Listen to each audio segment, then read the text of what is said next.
that we'll be using to help you prepare your TPAC model lesson. This is about critical and creative thinking.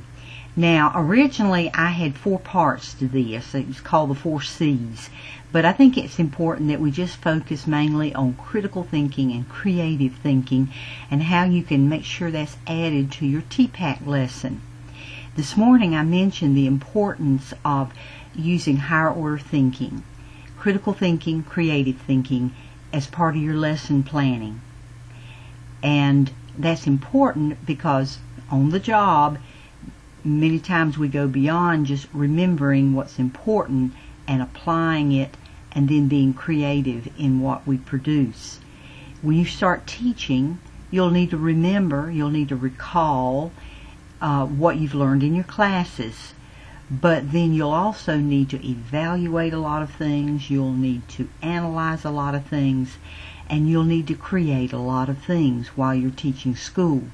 So you see the importance of including these kinds of thinking processes in your classrooms as a teacher.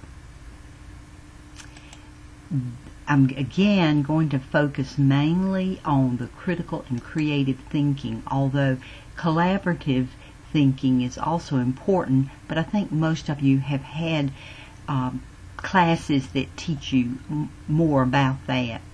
The creative way of thinking, thinking outside the box. De Bono calls it lateral thinking, but it's just simply thinking in different ways to come out with valid results, valid solutions. Here's an example. Students will design a non-traditional color wheel using colors that are in the original color wheel, but then they'll brainstorm ways of creating a non-traditional color wheel, and that could be a lot of different things. But the student still has to have base knowledge. They have to be able to recall and apply the use of red, green, and blue. Blue, yellow, and red, I believe it is, for primary colors.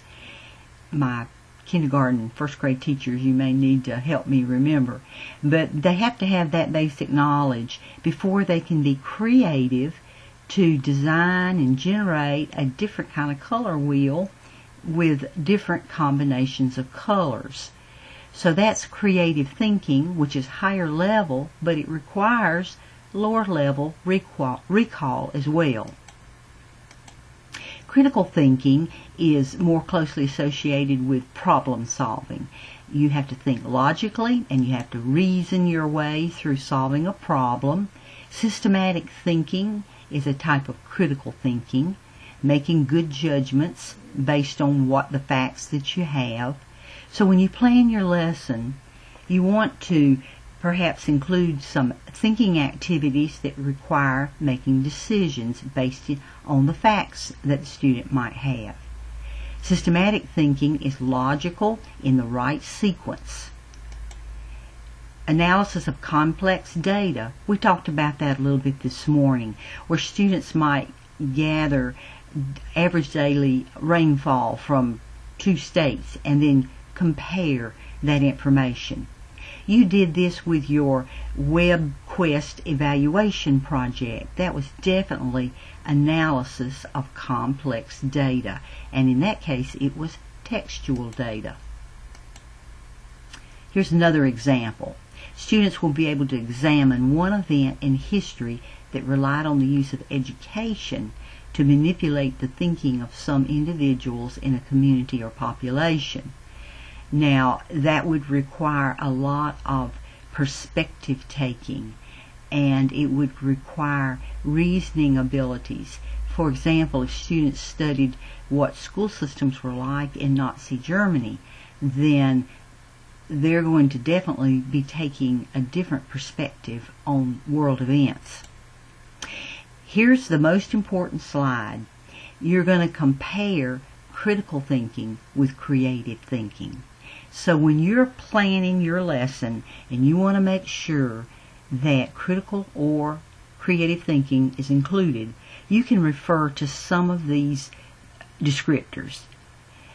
Analytical thinking. That's where students take data and they break it down and they chart it or put it in tables.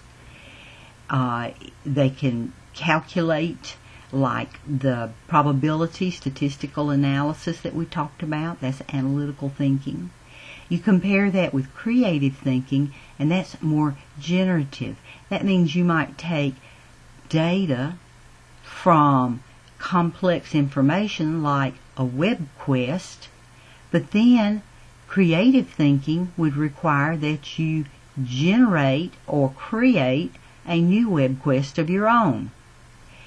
Convergent thinking. This is where you're going to gather information to draw conclusions, like the lock process. You're gathering all these facts, but then you're going to put that together to draw conclusions or come up with a solution.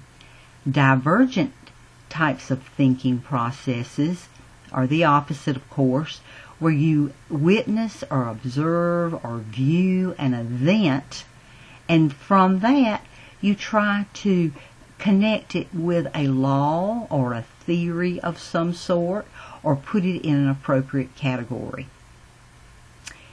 Probability is a type of critical thinking. Compare that to what's possible. With what I have and what I know, what's possible. Judgment and making good judgments is a type of critical thinking. But creative thinking is like brainstorming sessions. In a brainstorming session, your students are free to offer any suggestions without any fear of judgment or criticism. Let's look at objective compared to subjective. Objective thinking is you've got the facts and you will draw conclusions based on hard facts. Subjective thinking is creative in that you open-ended problem solving or open-ended projects where students might have a research question, but the information they gather takes them in a different direction, and so then they change their research question. Left brain, right brain. This is from years ago. A lot of research was done in left brain, which is more analytical, and right brain thinking for like artists is more creative. So I'm going to stop there, but these are a comparison of the difference between critical thinking and creative thinking. Here's an example of collaborative communication. Now this is just to give you an idea of the kind of thing you might include in a lesson. Students will write a short paragraph about how the short story can relate to future or personal life experiences at home after reading the story twice and watching the movie during class time. They will get into small groups and talk about the short story and compare the movie and personal life experience. If you combine creative thinking and critical thinking along with collaborative group projects, here's an example of what students might do. Students will analyze, that's critical thinking, a political cartoon in class. Then they will form groups and brainstorm to create their own political cartoon using technology. The political cartoon is peer-reviewed, that's collaborative thinking, by the other students in the class, further providing practice in the skill of analyzing and working together. This is a perfect example of how a classroom activity lesson could apply all four: collaborative thinking, creative, critical thinking, communication is the fourth C. So I hope this is helpful for you, and I'm going to include this video in an email with instructions for next Tuesday.